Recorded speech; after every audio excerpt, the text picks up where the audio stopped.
সাহাবীদের মধ্যে সবচেয়ে সুরেলা গলার সাহাবী ছিলেন আবু মুসা আল-আশআরী রাদিয়াল্লাহু তাআলা আনহু। একদিন তিনি আবু মুসাকে বলেন, আবু মুসা, তুমি যে রাতে তেলাওয়াত করো আমি কিন্তু শুনি। ইয়া রাসূলুল্লাহ, আপনি কি করে শুনেন? আমার বাড়ি কই, আপনি থাকেন কই? বলছে, গত রাতে তুমি সূরা কাহাফ তেলাওয়াত করছো না? বলছে, জি করছি তো। আপনি কিভাবে শুনলেন? বলতেছে, তোমার ঘরের পাশ দিয়ে যাচ্ছিলাম, এত সুন্দর করে তুমি তেলাওয়াত করতেছো আবু মুসা। লাকাদ উতিতা মিজমারান মিন মাযামিরি আলি দাউদ। আল্লাহ তাআলা দাউদ আলাইহিস সালামের গলায় যে সুরের ঝংকার দিয়েছেন, আমার সাহাবীদের মধ্যে আল্লাহ তোমার গলায় ওই সুরের ঝংকার ঢুকাইয়া দিয়েছে। বলেন, বিশ্বনবীর কাছ থেকে যখন উনি এটা শুনছেন ওনার কেমন লাগছিল? হ্যাঁ, how does he feel that time? মানে ফিলিংসটা কেমন লাগছে? হ্যাঁ, আমাদেরকে তো একজন বড় কেউ প্রশংসা করলে আমরা কত খুশি হয়ে যাই। বিশ্বনবী স্বয়ং প্রশংসা করেছেন, সুবহানাল্লাহ।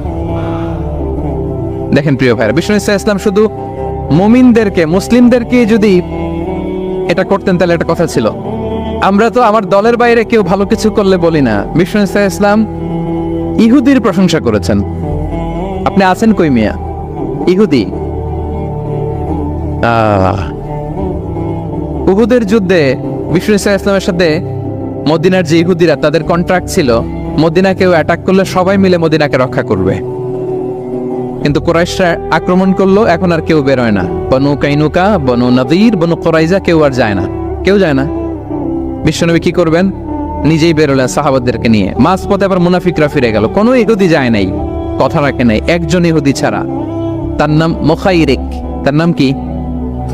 মুখাইরিক। অন্য ইহুদিদেরকে বলতেছে, ইহুদিরা, তোমরা না মুহাম্মদের সাথে চুক্তি করেছো মদিনায় অ্যাটাক হলে সবাই মদিনাকে সেভ করবা, তোমরা যাও আর না যাও, আমি যাব, আমি আমার কথা রাখবো, আমার কথার দাম আছে।